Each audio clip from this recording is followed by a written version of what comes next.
Good morning and or evening, everybody. How are you? This is Tangent. I'm Jack. I guess now we know why I usually start off the episodes. Wow, it wasn't that bad, was it? Good morning. Did you mean to say that, or did you catch yourself and then say and or evening? Well, we release these at like 9 a.m. normally, unless you're in charge.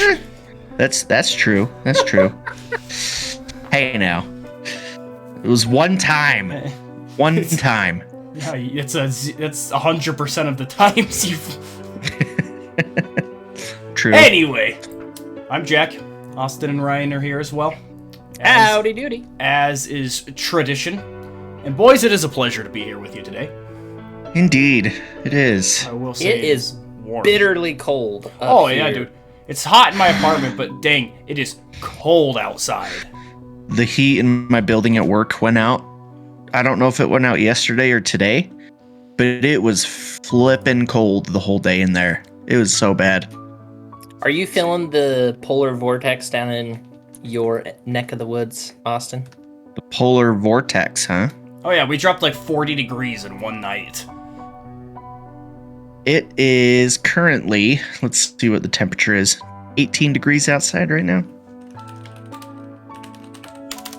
We got some snow today, but I don't think it'll stick for very long. We have 30 to 40 mile an hour per winds with 60 mile an hour gusts here. And I think that's what's making it so dang cold. It's crazy not- windy. It's not that bad. We're going to be in the 30s for the next like 5 days, and then we go back up to 40s. So not too terrible here. Well, hopefully it's good temperature wherever you guys may be. And all that good stuff. I like rain. I want it to rain. I don't like wind. We need though. some hardcore snow. No. Just rain.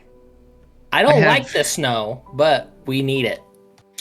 I have my first tea time of the year in Moab on Saturday, so I hope it warms up a little bit by then. I think you'll be fine. It's Moab. Dude, All it's right. cold there today. You're cold there. So, do we have anything? Do we have a drink today? Did you go get a drink? I just got it with the last week's one because it was like a 2 for Oh, 3 the- deal. Was it the lemonade thing? Yeah. If you don't have it, we can save it for next time. I don't. Okay, next time. I'm gonna drink the rest of my Rockstar Punch then. Today, Choice. I had a Rockstar Recovery orange. Way good. Rockstar Recovery. Oh yeah. No, those are freaking good. That one and the lemonade one, they're both top notch. I have a Or lemonade tried like one. 2 or 3 rock stars. The punch is my got one in favorite. my fridge right now. It's good, dude. It's real good. Well, let's get right into this, shall we? What do you boys here know about what is known as the 51st area? The 51st area, I believe that is Puerto Rico, if I am not mistaken. That's the 51st. What do they call it? Territory. It's a territory. Anyway, Area 51. That's today's episode, as you could probably tell by the episode of some sort. Now, here's the thing. I've been doing research the last few days on this. I'm not sure we can fit everything in here in one episode. Are you could touching really... on Bob Lazar at all? I was thinking about it, yes. Bob Lazar is a big part of it, but that seriously, Bob Lazar could be his own episode. Oh, completely. Not even Area 51, just Bob Lazar. Anyway, so I was going to do like a Spark Notes, just kind of give it all, but I kind of don't want to. I kind of want to touch on the history of it, and then Bob Lazar after that, and then maybe we could do another part 2 down the line about like some of the theories and stuff's going on. Because there's some crazy stuff. Two-parter. Maybe even 3, who knows? But like, yeah, that's down the line. Maybe for my next one in 4 weeks I'll cover it again. We'll see. I don't know. But let's get started on this. Okay. Area 51. Aliens, right? That's what everyone associates it with. UFOs. Well, everyone knows that the real Area 51 is right field at the Seattle Mariners ballpark. Harold, are you talking about? Area 51, they always called right field Area 51 because Ichiro Suzuki played right field and he was number 51. And he's like one of the best outfielders ever. Nerd. Just kidding. I just don't care about baseball. Anyway, I did not know that. Very fun fact. Speaking of the name of Area 51, you guys know why they call it Area 51? Independence Day. What? They No. mention it on Independence Day. That's where they go get the No. spaceship and everything. That's not why. The real reason is nobody knows why for sure. So, let's start from right at the beginning. That was a build up to nothing. Yeah, no. Very That's anticlimactic. that's my job, is to build you up and Uh-huh. then just disappoint. That's my job. Well, you do a great job of disappointing. I will say that. I got you. Okay, so Area 51 is the original area was 6 miles by 10 miles and was located in, what's the place called? Groom Lake. Well, just north. Anyway, So maybe they call it Area 51 because 6 times 10. is 60. I don't follow you. I'm not getting it either. Anyway, and the box, 6 by 10 miles, was originally called the Groom Box, and some people just refer to it as the box. I did not know this, but I did know it. You can't fly over it. You know, like airspace is restricted, but it's Is it like restricted. Was it an Air Force base? Yes, originally. Okay. Well, no, not originally, but yes, originally. But anyway, they have restricted airspace up to space, like literally space. Anything below space, you cannot go over it. Now, It's restricted how far? airspace. I don't mean to get into astrophysics, but how far does space go from No. Earth? No idea. Probably like the 200 miles or something like that. I don't remember. Basically, what I'm getting at is if there's like a satellite that goes over, are they just shooting it down or what? Well, satellite is in space, so. No, I wonder if it's the Karman line. Anything space and below is restricted airspace. Even for military, they said. Commercial and military, you can't fly over it. The only flying that's allowed is any testing that is being done by Area 51. Nothing else. Interesting.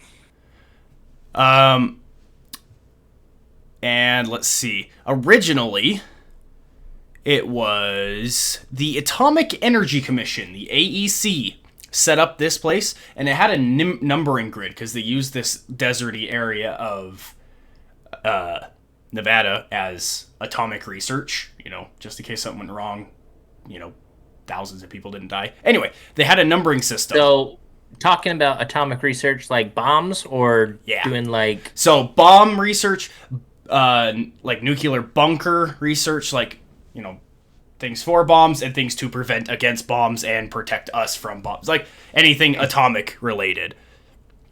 And this is a government thing. They had a numbering grid system for the area. And what was strange is that Area 51, like they all have, like, there's Area 1, there's Area 2, there's Area 3. And it goes up to, I don't know what it goes up to, actually.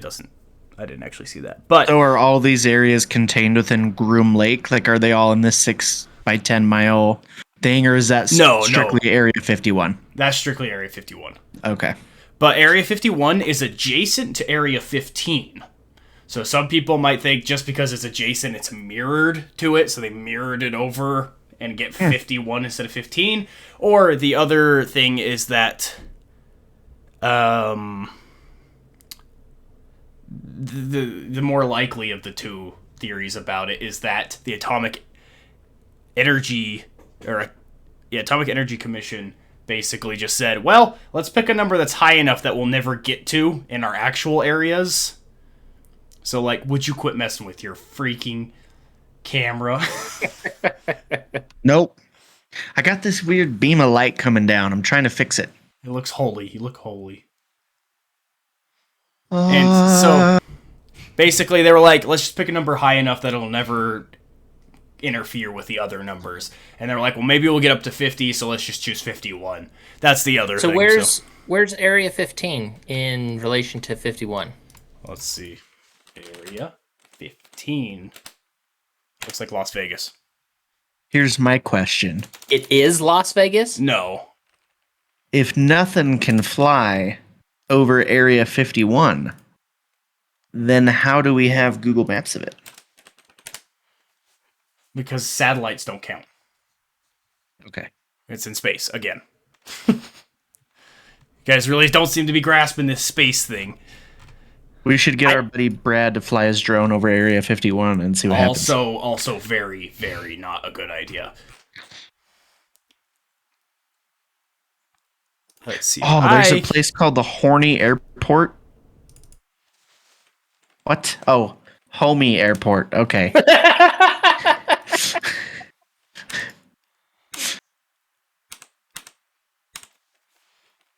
Let's see. You're teaching these days? Yep. Teaching reading. Oh, geez. It is not a very good pattern. So if you Google AEC areas Nevada, and then go to images, the first one shows all the areas, I think. I'm trying to find Area 15. There's so many. No, I don't see Area... Oh, there is Area 15.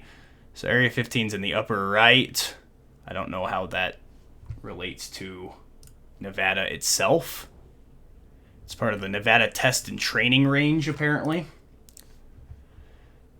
But Area 51 would be right to the right of that. Gotcha.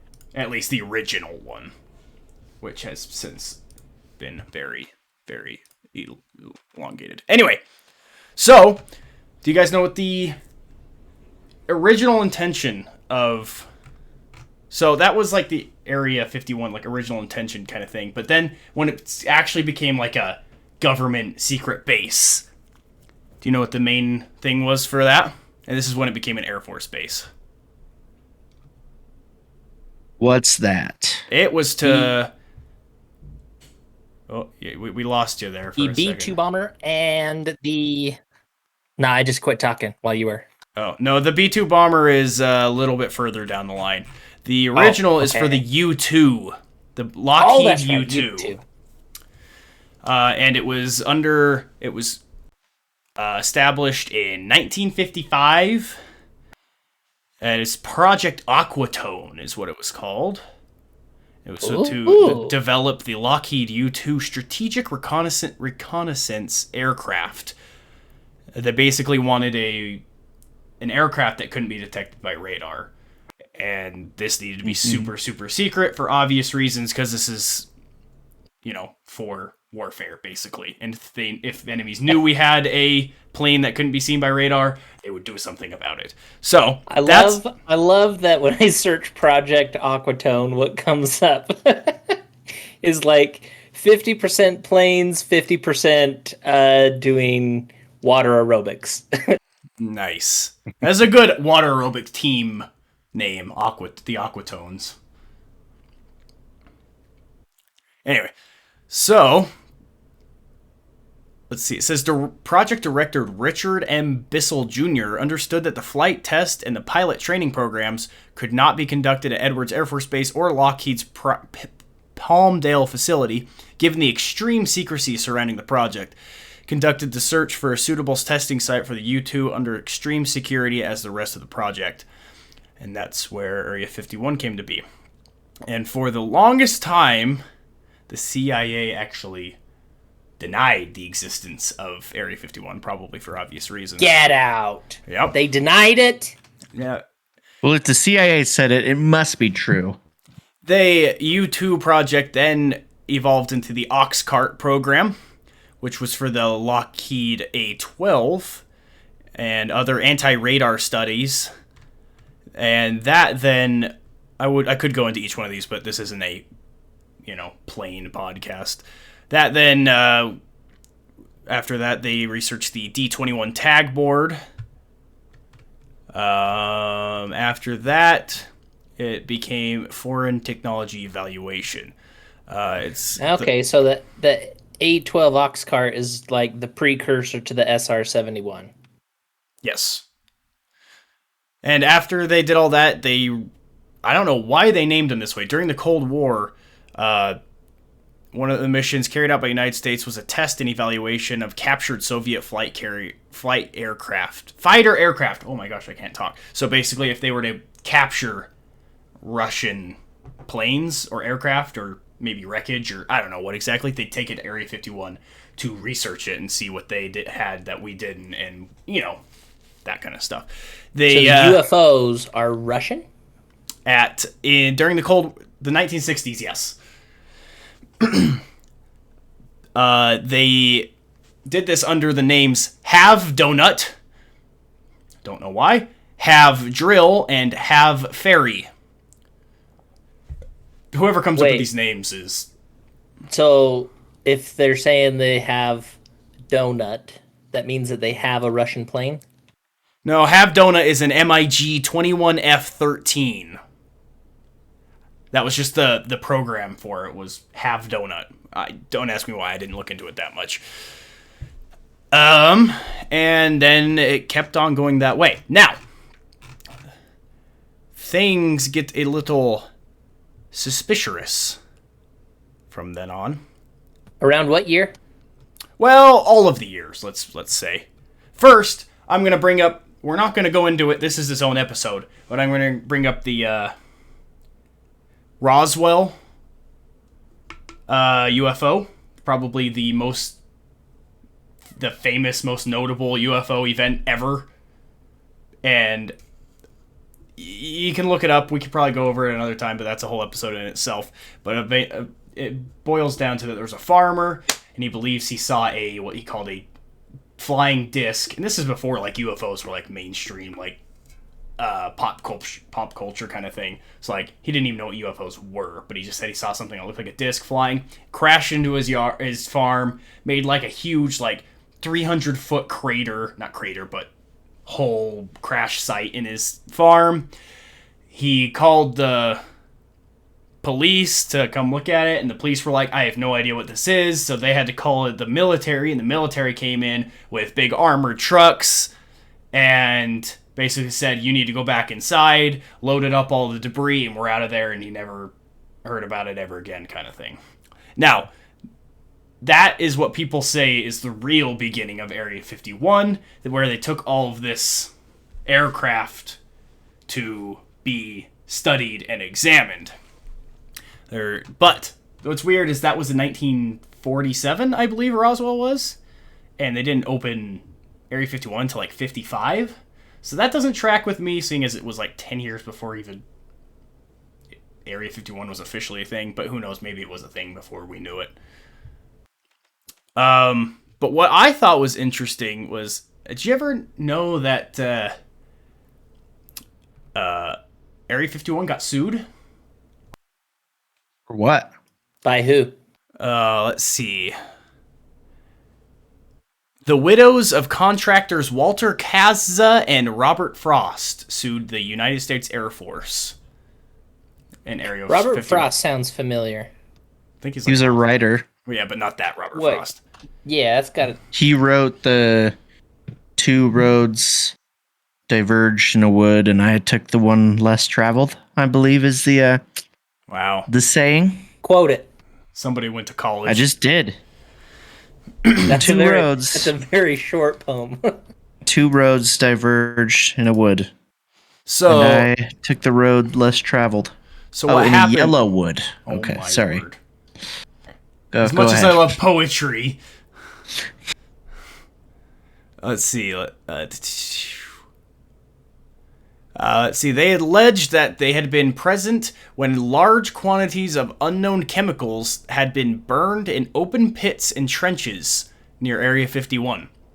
So, basically what it came down to was that, here, I'll even tell you, biochemists analyzed biopsies from some bodies because 2 people died and many more got sick, and found high levels of dioxin, dibenzofuran, and trichloroethylene. Wow, I have no idea. In their body fat. The complaints alleged that they had sustained liver, skin, and respiratory injuries due to their work at Groom that contributed to the deaths of Frost and Kaza. Kaza? I don't know. You said Zofran, Zofran? What? Dibenzofran. Dibenzofuran.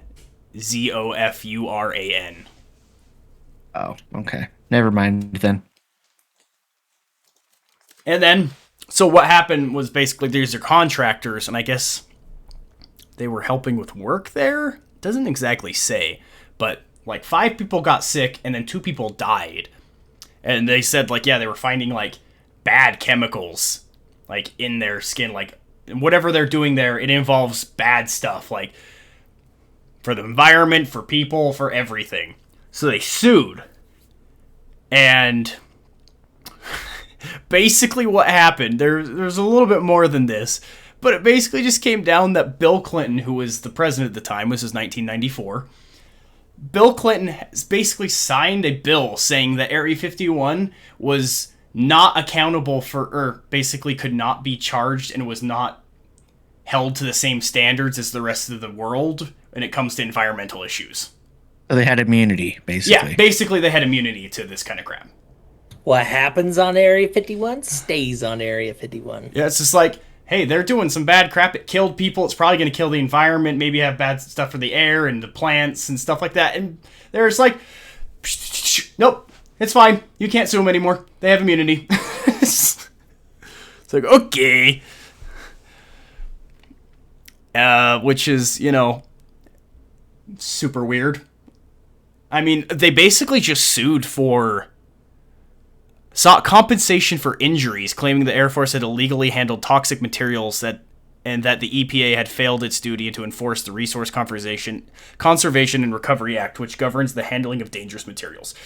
It says they just sued for compensation. They could have just given them money, and the whole thing would have been done with. Well, maybe not. They still have to deal with the environmental stuff for people. But they were just like, nope, it's all done. Government give people money?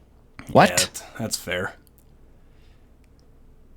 Unless you got a baby's daddy. Whoa, you cut out there for a second. Say it again. If you got a baby's daddy, then you can get money up the yin yang. Yeah.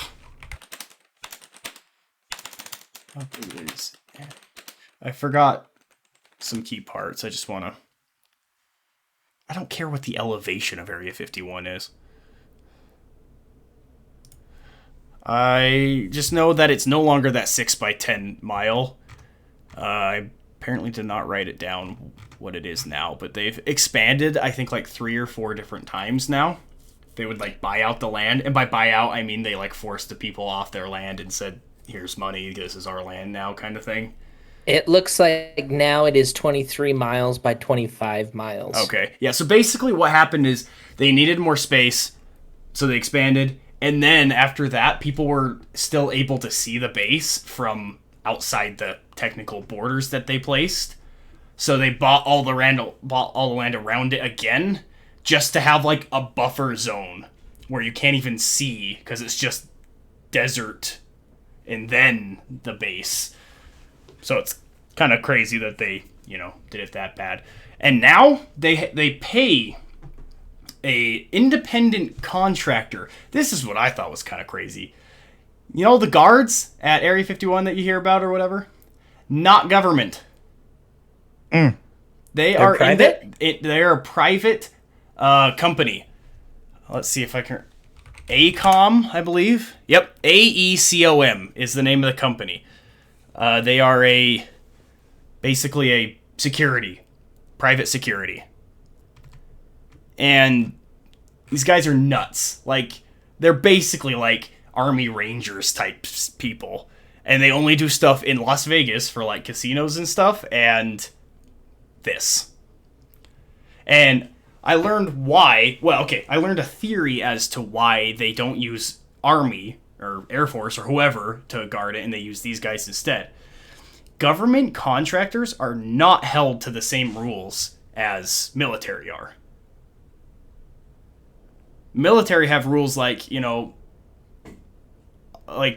amendments, and the biggest one was what's it called? The rules for warfare. The Geneva Convention. Thank you. Yes, the Geneva Convention. They are not held to that. Basically, they can do whatever they want because it's private land. Now, if it were the government on government land, then they'd have to answer to the people and whatnot. But no, they just hire it out basically, and they give them lethal force authorization if needed. It's crazy, but I did not know that, and I thought that was kind of crazy. One person got close to the line once. Actually, it was a family because they were tourists. Held the mother, the father, and the 2 kids at gunpoint. They hadn't even crossed the line. And then there was a tour guide who was driving them around the border. Got distracted by a question about sports that one of the people asked, and accidentally drove over the line. Almost made it a mile before about 6 trucks showed up around them, pulled them all out, pushed them onto the ground, held them at gunpoint. And the only reason they didn't get jailed was because there was a camera in the truck, and they watched it and they were like, oh yeah, that was clearly an accident kind of thing. Because they thought for sure that they were coming in to like bomb it or something like that. Dang. It was crazy. How did they get a mile onto it though? Like if security's that tight? It's like 28 acres or something like that. It's not small. Like, you can't have people everywhere. That would be my guess anyway. But apparently they'd have some kind of fence or something. That's what I thought. I was like, how do you even get past? Like, how would you be like, uh-oh, I accidentally crossed? Like, is there not a fence or a sign or something? Anyway. But that is some of the crazy stuff. Heck, I'm just going to blast through these. Here are some conspiracy theories that... Before you go into that, while we were talking about people getting onto the base, in 2019, there was a shooting that happened. This was January 28th, where a man drove through the security checkpoint in an attempt to enter the base. And after 8 miles of being pursued by base security, the man exited his vehicle carrying a cylindrical object and then was shot dead by security officers and sheriff's deputies after refusing to obey requests to halt. Wonder what that cylindrical object was. Fusion chamber. But yeah, no, these guys have lethal authorization. Like, the government says, if you need to, kill them.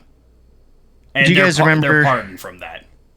Was it like 2 or 3 years ago when there was the Storm Area 51 thing all going around? What a joke, man. I saw it on the news. There was like 4 people there.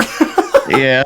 There was that one guy that like Naruto ran past the reporter. Do you remember that? Yeah. I was really hoping that like thousands of people would show up, but it was only like 20 or something like that. I was so sad. They can't shoot us all. Let's go. Yes, they can.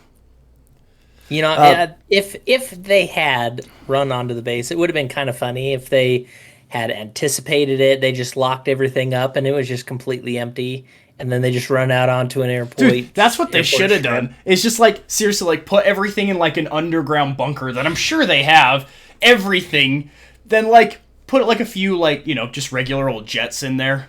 They store them and it's like, oh, it's literally just some jets. Like, all right. Or you just get some like, cheap, small, inflatable aliens and UFOs and throw them in there. And dude, that's what I would do if I was in charge of Area 51. Yep. And the thing is, We don't actually know who's in charge of Area 51. Rumor is, not even the president knows fully what's going on in there. At least that was the case with Clinton. Clinton didn't know.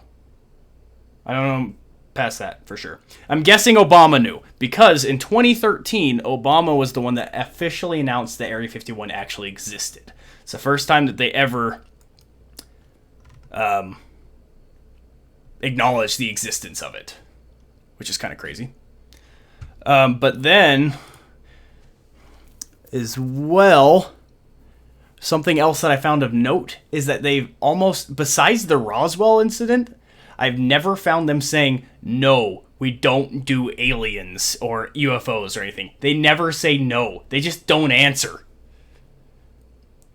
It's always like a we can't confirm or deny kind of thing. It's like the way to do it. If it wasn't aliens, wouldn't you just say, you guys are ridiculous? It's not aliens, you stupid idiots. And then they'd be like, oh, yeah, that makes sense. They're probably right. But they're always like, we can't say. And it's just like, that means it's aliens. You know, maybe they could have done something like what Arizona did during the Arizona Lights in the 90s, where everyone saw the UFO go through the sky. And so then Phoenix Lights, dude. The Phoenix Lights, yeah. So then the government, the governor has a guy dress up in an alien outfit, and they're like, hey, we caught the perp, and they just basically make a joke about it. Yeah. All right, so let's quickly go into Bob Lazar first. So Bob Lazar was somebody who claimed that he did work at what was called Sector 4, which was basically right next to Area 51. Like, right next to it. I don't know what the difference was, if I'm being completely honest. It sounds like they both just do secret stuff. Bob Lazar claimed that in 1989, he had worked at Area 51's Sector 4. Okay, so Sector 4 is a part of Area 51, sorry. Said to be located underground inside the Papoose Range near Papoose Lake. He claimed that he was contracted to work with alien spacecraft that the government had in its possession. Similarly, the 1996 documentary Dreamland, directed by Bruce Burgess, included an interview with a 71-year-old mechanic engineer who claimed to be a former employee at Area 51 during the 1950s. Let's see. Bob Lazar claimed that he had worked on, quote, flying disc simulator. All right. And a bunch of other... He said they had 9 UFO spacecraft within Area 51, and he was supposed to try and reverse engineer them.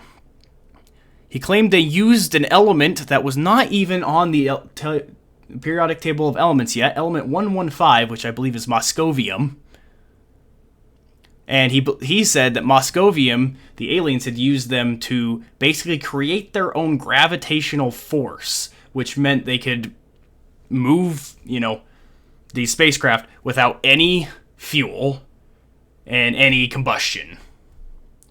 Because they created their own gravity, basically, with element 115. Now, mind you, this element didn't exist when he said this, I'm pretty sure. Element 115 was not added to the periodic table. When was element 115 discovered? 2003 is when it was added. And I'm pretty sure he did these interviews in, like, the 90s or... Well, maybe he did it afterwards. I don't remember. He did so many. May 1989. Thank you.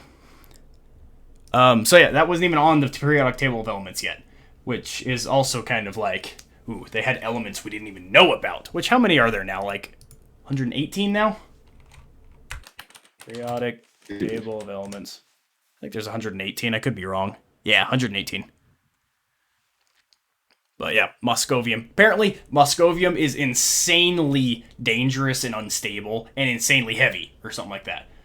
And apparently, according to this guy, that they have it in some lab somewhere that they were able to get it to make its own gravitational force for less than 1 second is what he said.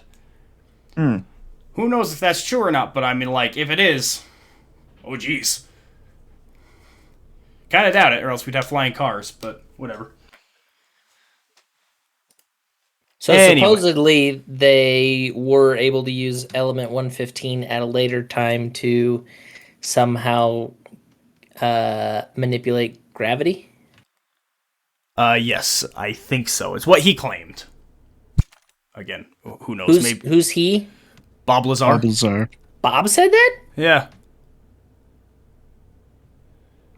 Wow, that's news to me.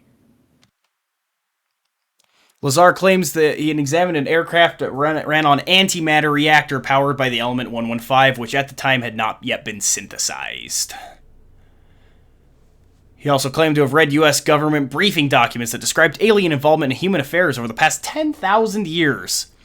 He also said, which was kind of funny, I don't know if I believe this, but he said that the U.S. government had like a contract with aliens.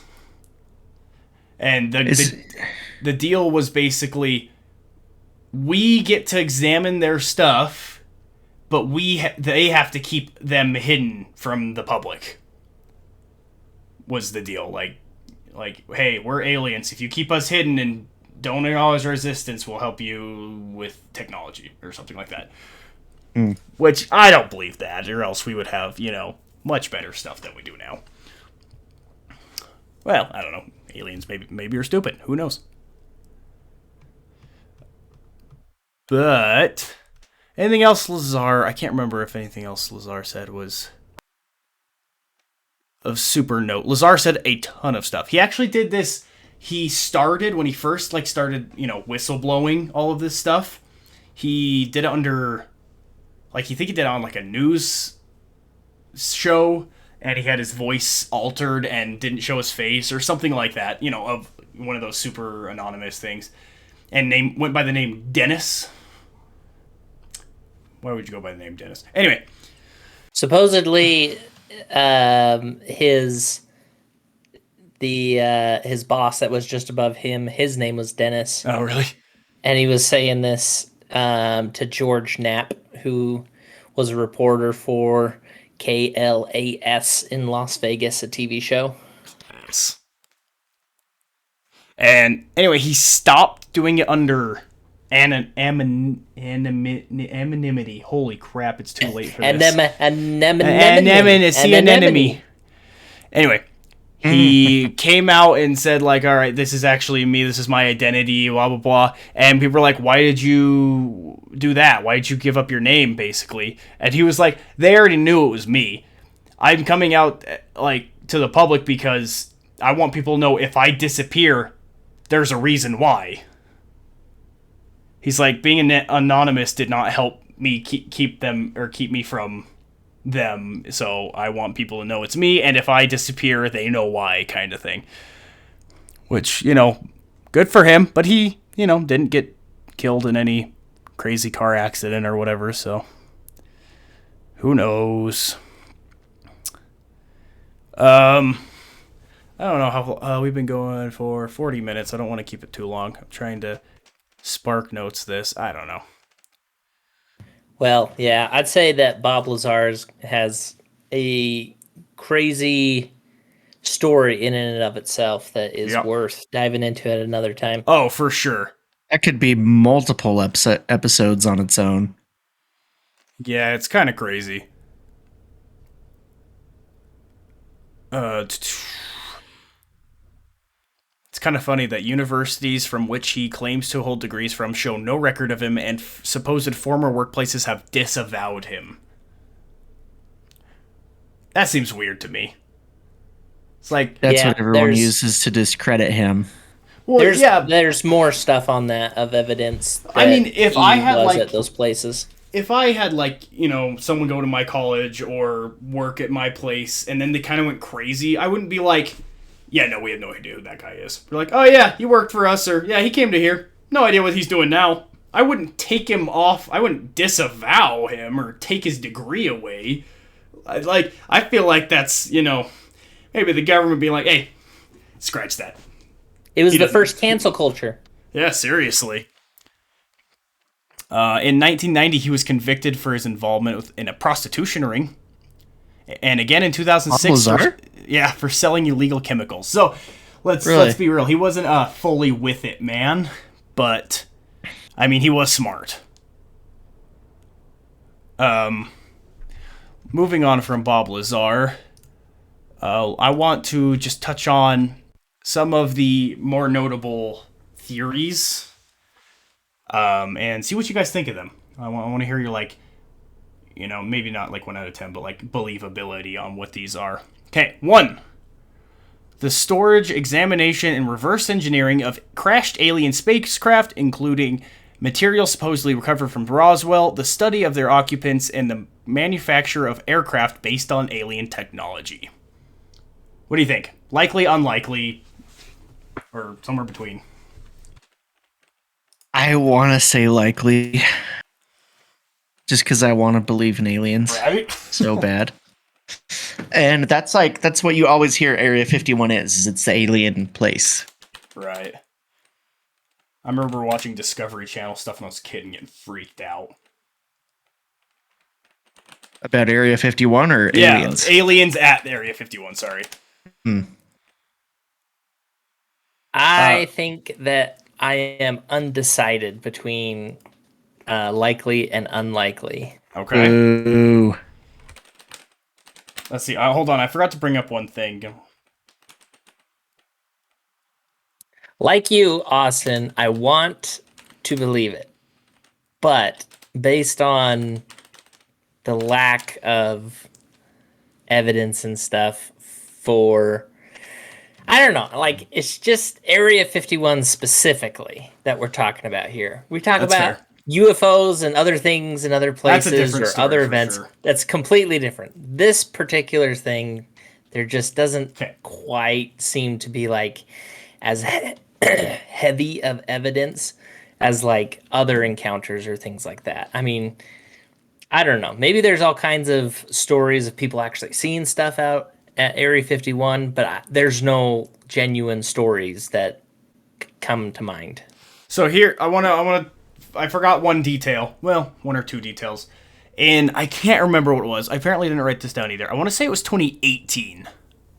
The United States government came out and said that they did, in fact, have a division with some small funding, is what they said, dedicated to, I can't remember the exact words. It was aerospace aviation or something like that. The way they said it, it was clearly UFO, but they didn't want to say UFO.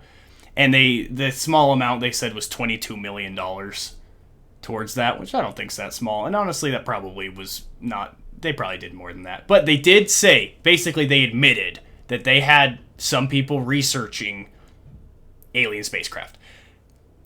And then past that, we actually talked about this on Tangent. In 2021, the Pentagon legit said UFOs were real. Are we glancing past this? Do you not remember that, Loston? Oh, yeah, that's like still a big thing. The Pentagon released like 3 videos and said, we have no idea what these aircraft are. And like... Yeah, I think you're talking about like the Tic Tac video and the gimbal Go Fast video. Yeah. I don't remember exactly what they were, but you can like hear the people in the videos going, wow, this thing is going so fast. Like, what is this? And they're like, we have no idea, kind of thing. Like, and then the Pentagon said, yeah, these videos are real and we don't know what they are. So I just want again, that one is definitely its own episode. Right, definitely. But I want you guys to remember those things when you're thinking about the legitimacy of these kind of things. Because let's not forget, the government has admitted to a few things. So, there again, it's not me necessarily saying I don't believe in UFOs or don't believe in aliens. Mm-hmm. Just specifically with Area 51, I kind of feel like it's probably just a military base. Fair enough.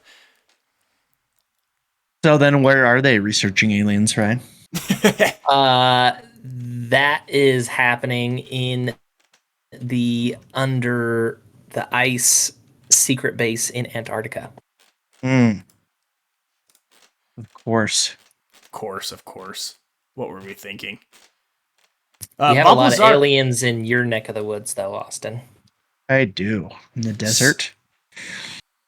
Just We need to make going- it out to like Dugway or something. Go UFO Which is, sighting. some people call that Area 52. Yep. Oh, really? That's funny. I did want to point out really quick that if you're really interested in what Bob Lazar has to say, he made his own documentary. I don't. It's probably not on Netflix or anything like that.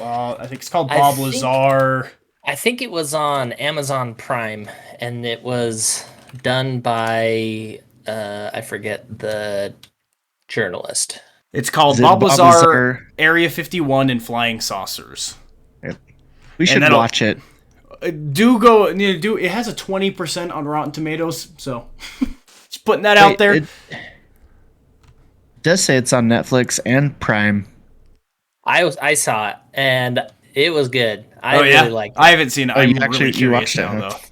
Definitely need to Is watch it- that, and then you need to listen to Joe Rogan's. That's it. That's a good one. Yeah, his interview with Bob Lazar. Super Oh, he nice. actually had him. Oh, dude, Yeah. I need to listen to that. That and the episode with David Fravor, the pilot from the USS Nimitz that saw the FLIR UFO video. That one's good too. All right. I will add those to my list. Brian, is this Bob Lazar documentary better than the one we watched about the doctor that removes alien implants from people? It's so much better. That one was like, oh, it was so slow and so dry seeing that doctor. It was awful. Yeah, this one's actually really interesting. They go into a lot of specific details. Let's see. Let me find. Okay, you guys ready for the next theory? How do I do this? Ah, nuts! I hit the wrong button. Okay, here we go. All right. Next theory is that it is the central place for meeting or joint undertakings with extraterrestrials. Kind of the same thing, but this is less about spacecraft and more about extraterrestrial in general. So I'm guessing your answers are probably going to be fairly similar. So say that theory again. Meetings or joint undertakings with extraterrestrials. Gotcha. So it's like the UN building of the intergalactic races. Right. So it's the United Nations of aliens then.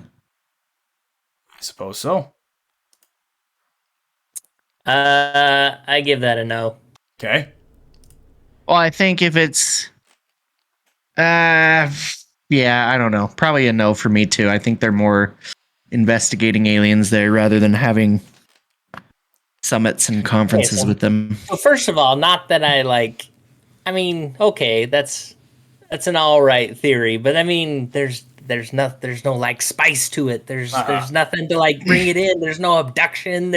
It's oh yeah, you get together and talk. Okay. Here's the thing. What human, like, it's just a really funny image for me to imagine like all these high, like, elites from the US that are in the government gathering at Area 51, and this UFO descends from the sky and these aliens walk down and they shake hands and then they just go sit at a conference table and talk. Like, no. Well, one of the things that Bob Lazar did mention is that when he was walking through the base, he claimed to see through like the window of one of the doors people like operating on a gray small being with a large spherical head. And then he immediately got like yanked away from the door saying, keep your eyes down while you're walking or something like that. Which in my mind, I'm like, why would you do the operation in a door that has a window? At least cover up the window, you idiots. They walk right past everything you can't say. Whoa, keep your head down. Don't be looking around. So I'm What not are you sure. doing? Not sure how I feel about that one, but he did mention something about that. So I mean, like maybe it's, Stanley, what are you doing? Close the windows. I don't know what they mean by joint undertakings.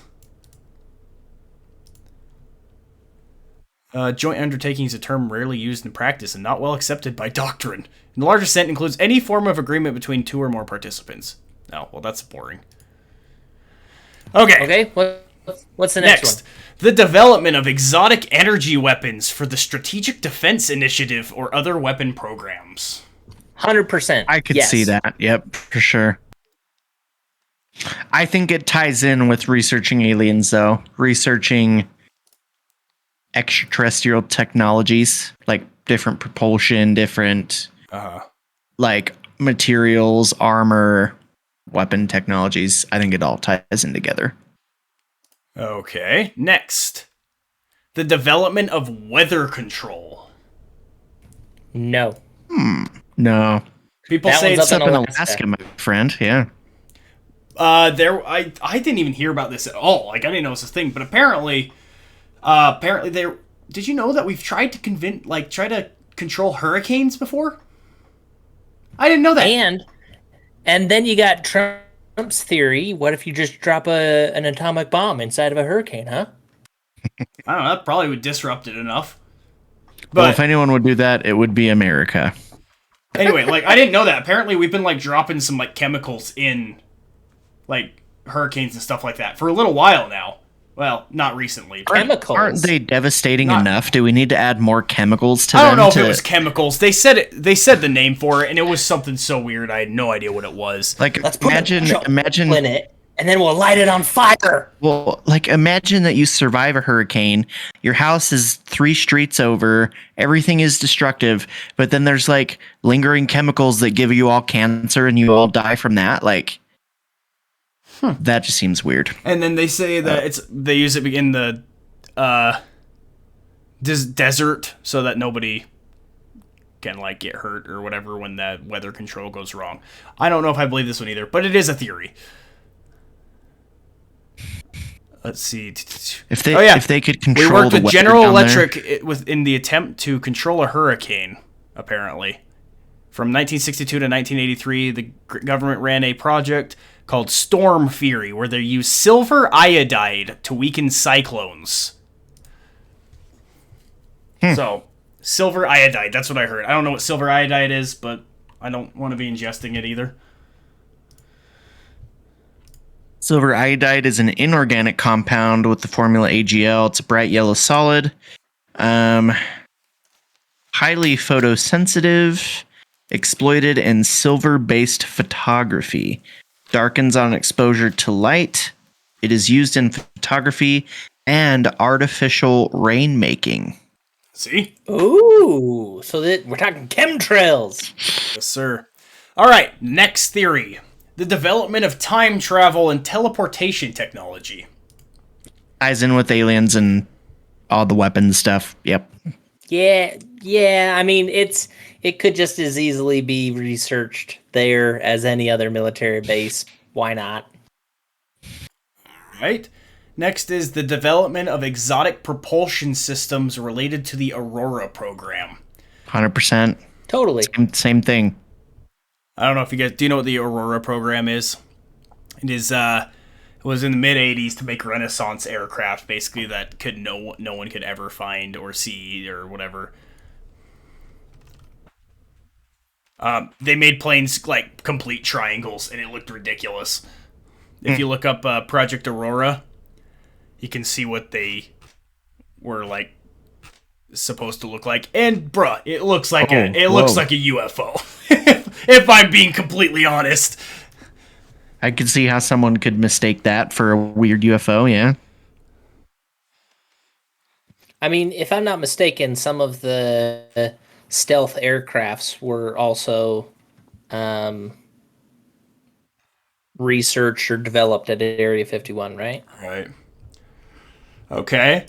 Let's go on to this next one. Activities related to a shadowy one world government or the Majestic 12 organization. You guys heard about the Majestic 12? Now we're talking. See, this is what I'm saying. You get something like this, it's spicy, it's good. All right. Majestic 12 is its own video, or own podcast / video.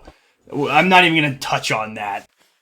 Well, okay, I'll touch on it, but that's it.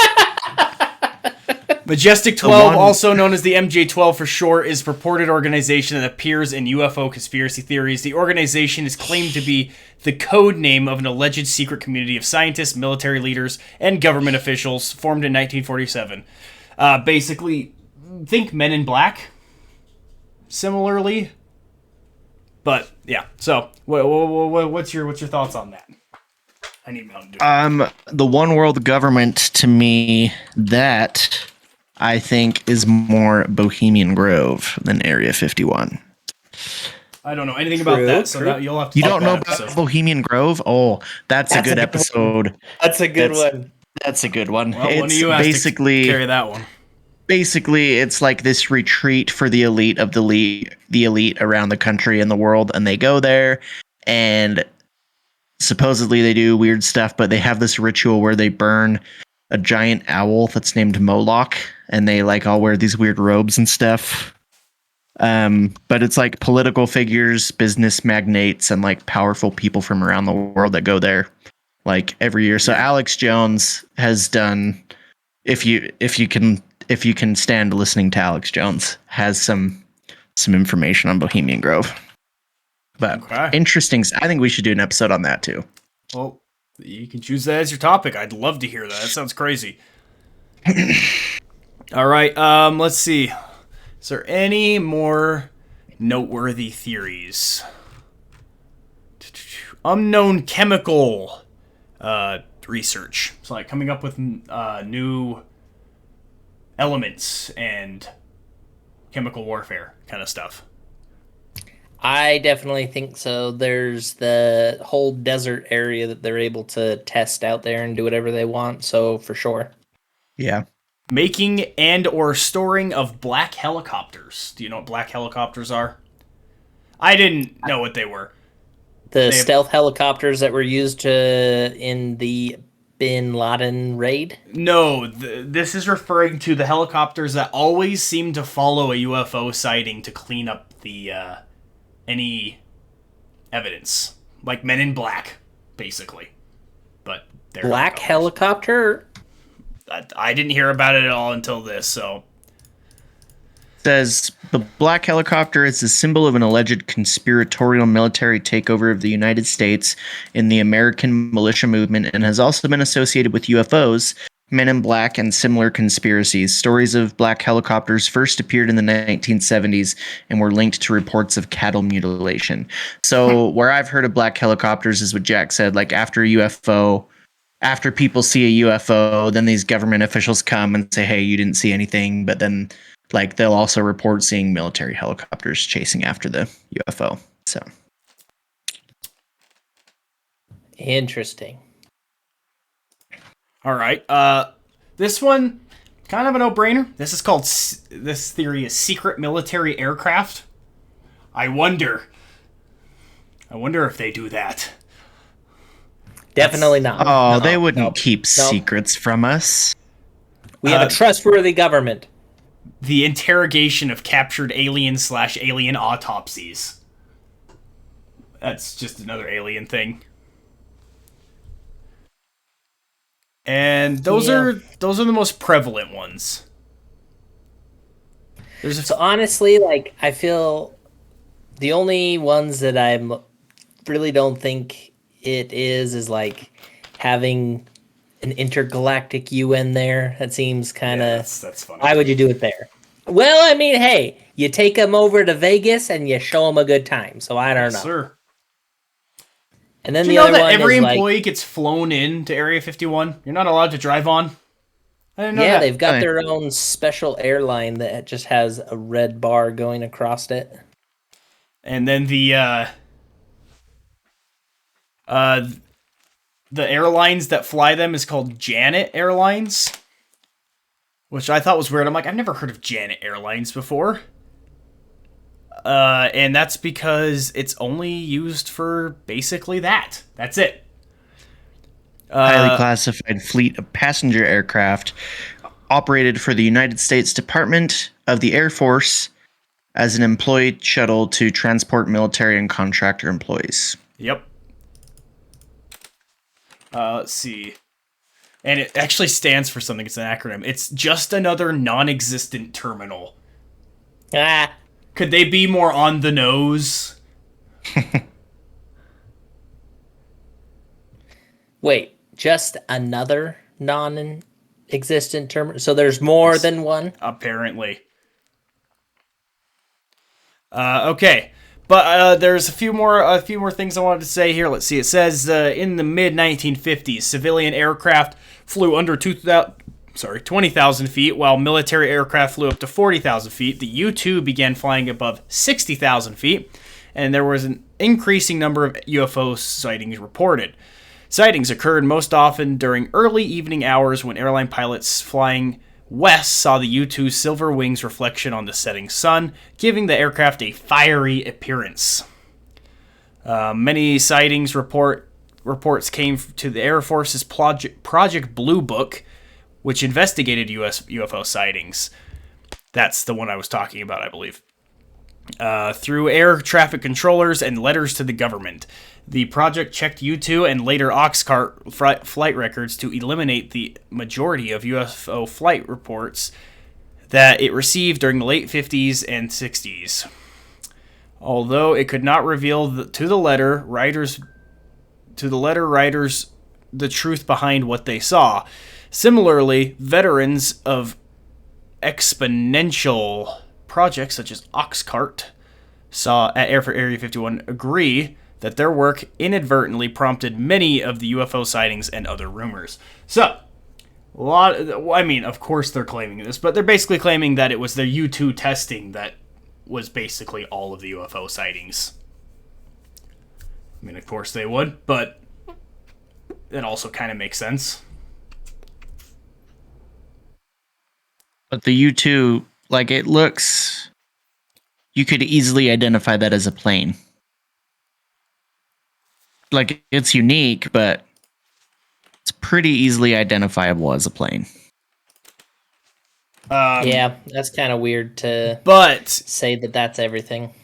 But I mean, you gotta realize that at this time, civilian aircraft flew at under 20,000 feet, while this one flew above 60,000 feet. It's more than 3 times higher, so they probably couldn't see it that well. And apparently the silver on the wings made it look fiery. I don't know. I'm not saying, it was clearly that, but that's something to take in consideration.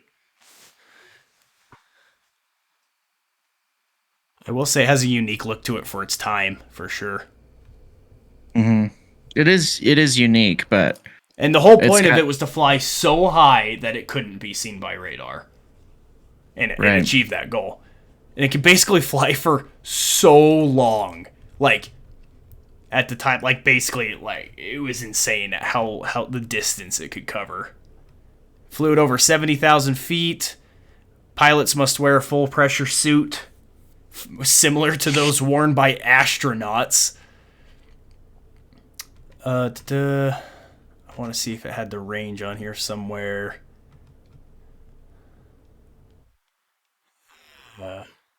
Relatively light at 16,000 pounds. Doesn't seem very light to me, but okay. Range, 7,000, over 7,000 miles. Dang. That's a lot of miles. Let's see. Miles, east and west, U.S. I don't know how. What? No. I didn't want to know the distance from my location to Alaska. Thanks, Google.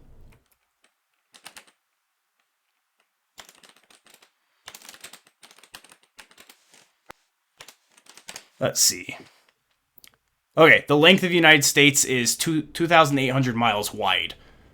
That thing could cover that 3 times, almost, without needing to be refueled. Which is kind of crazy. That's insane. Anyway, not the point of this episode.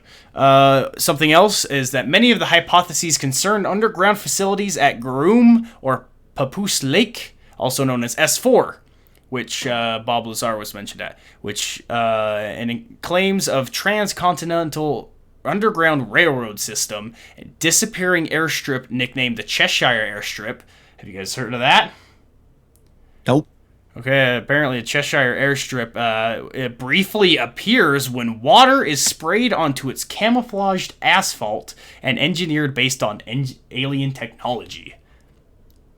They claim it's just a disappearing runway, I guess, which is kind of weird.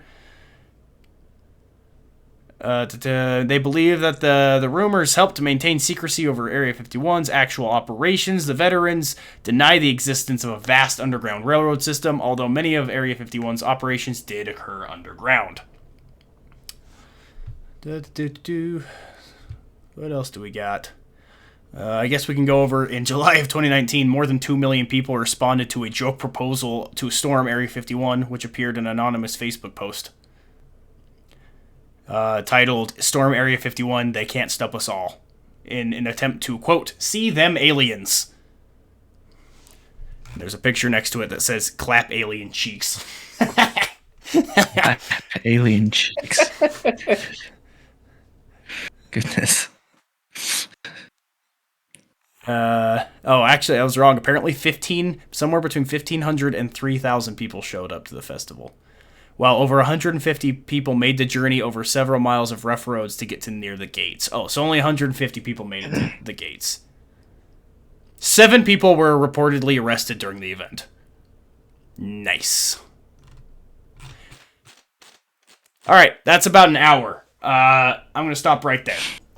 Thoughts? It's real. I believe it.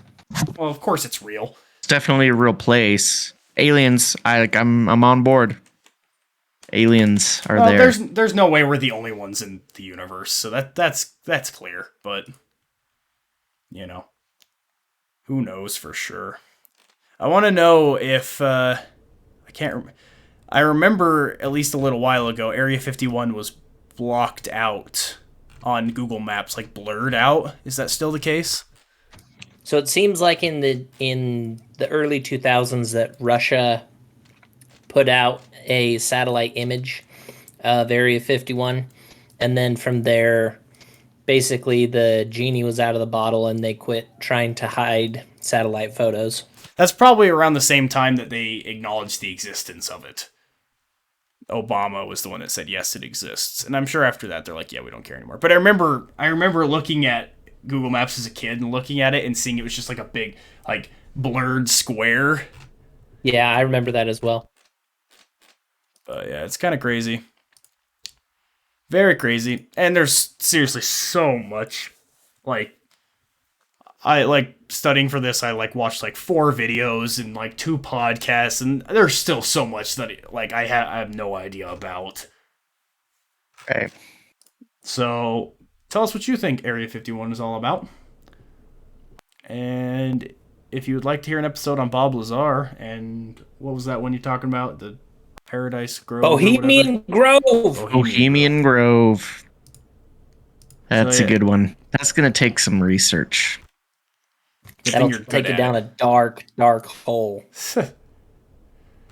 Yeah, I skipped a ton of the history just because I don't think people really care about the history as much, like, the aviation stuff as much as the theories and stuff like that. So, there's that. But yeah,